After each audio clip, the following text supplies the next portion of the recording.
Hello friends, જય શ્રી કૃષ્ણ, જય દ્વારકાથી સ્વાગત છે મારું તમારા બધાના ફોનમાં। આજે તો આપણે આવી ગયા સુરતથી રિટર્ન્સ અને થઈ ગયા સવારમાં કામ કરીને રેડી, કારણ કે આપણે જવાનું હતું ભાભી માટે શોપિંગ કરવા। તો મમ્મીએ કીધું તું બનાવી નાખ ફટાફટ રસોઈ, આપણે જવું છે શોપિંગ કરવા। એટલે પછી તો મેં જલ્દીથી ફોલી નાખ્યું લસણ અને બનાવી નાખી છાશની કઢી ને બીજી બાજુ બનાવવા લાગી રોટલા।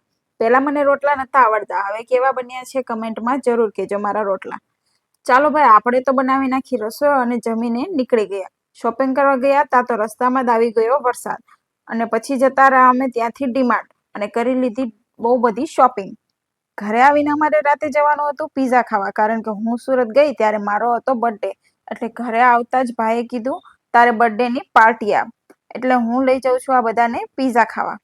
બહાર જવા માટે તો આપણે હંમેશા રેડી જ હોઈએ, એટલે આપણે થવા મળ્યા ફટાફટ રેડી। મોઢે લગાડી દીધો કિલો પાવડર અને કરવા મળ્યા લીપાપોતી ને થઈ ગયા આપણે રેડી।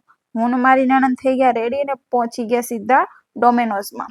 પછી જલ્દી પે કરી દીધા પિઝા ઓર્ડર અને પિઝા આવતા જ બધાના મોઢામાં આવી ગયું પાણી ને બોલાવી દીધી બધાએ બાકાચીકી। જો તમને પિઝા જોઈને મોળ ચડી ગઈ ને, પિઝા ખાઈ આપણે આવતા રહ્યા ઘરે। જો તમને મારો વિડીયો સારો લાગ્યો હોય તો લાઈક કરો અને ચેનલને સબસ્ક્રાઇબ કરવાનું ભૂલશો નહીં।